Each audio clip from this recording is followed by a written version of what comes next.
출출할 때 간단히 먹을 수 있고 추운 날씨에 호호 불어가며 먹으면 더욱 맛있는 음식, 바로 라면인데요. 최근 중국을 비롯한 전 세계 시장에서 한국의 라면이 선풍적인 인기를 끌고 있다고 합니다. 어떤 내용인지 자세한 내용 살펴보도록 하겠습니다. 구독하기, 좋아요 많이 누르시기 바라겠고요. 자, 그럼 본격적인 방송 시작하도록 하겠습니다. 겨울철이면 더욱 생각나는 맛있는 라면이 국내에 처음 보급되기 시작한 것은 1963년이라고 하니 그 역사가 벌써 반백년이나 넘게 지났습니다. 실제로 국내에서 1년에 소비하는 라면 소비도 1인당 무려 74개나 소비할 정도로 한국인들에겐 간단한 기호식품이 될 정도로 사랑받고 있습니다. 이러한 라면이 실제로 제일 많이 팔리고 있는 곳은 한국이 아닌 중국으로 밝혀졌습니다. 무려 전세계 라면 소비의 약 40%를 차지하고 있는 곳이 중국인데요. 아무래도 인구수가 14억 명이나 되는 데다 최근 몇 년간 라면 수입을 계속 늘리고 있어 라면 수출 강국인 한국으로서는 중국의 이러한 라면 증가가 반가운 소식이라는 분석입니다.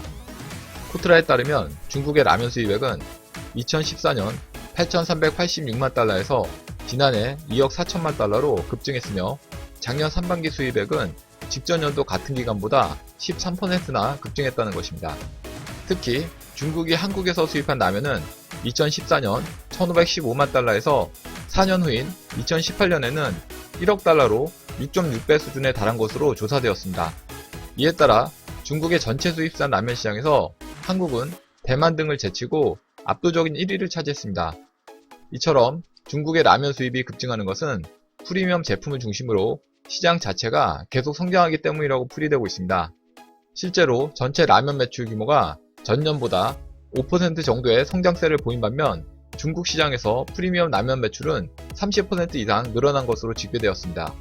이에 최근 중국 라면 기업들은 다양한 종류를 바탕으로 고급화, 소포장 트렌드에 맞춰 제품 출시를 하고 있는 실정입니다. 국내 라면의 인기는 중국뿐만이 아닙니다. 라면이 아시아에서 주로 소비되는 음식이지만 미국으로부터 수출도 꾸준히 증가하여 이제는 단일 국가로는 중국에 이어 미국이 두 번째로 큰 시장이 된 상황입니다. 게다가 라면 원조라고 불리우는 일본에서조차 한국 라면의 인기는 상당한데요. 국내 대표 라면 업체인 농심의 경우에는 일본 시장 수출이 동남아 지역 전체를 앞설 정도입니다. 이렇게 전 세계적으로 국내 라면의 인기가 높은 이유는 BTS 등 한류 열풍이 K-푸드 열풍으로 자연스럽게 이어졌고 제조사들이 현지인의 입맛에 맞는 다양한 제품 출시로 매출을 지속적으로 끌어올렸기 때문인 것으로 분석됩니다. 한편 업계 관계자는 한국은 중국에 비해 즉석식품이 비교적 일찍 발달해 다양한 제품 라인을 보유하고 있는 만큼 젊은 세대를 중심으로 중국 시장 진출에 새로운 기회를 찾을 수 있을 것이라고 설명했습니다.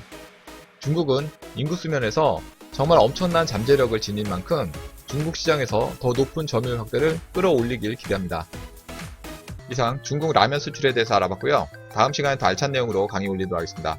구독하기, 좋아요 많이 누르시기 바라겠고요. 댓글도 많이 남겨주시면 감사하겠습니다.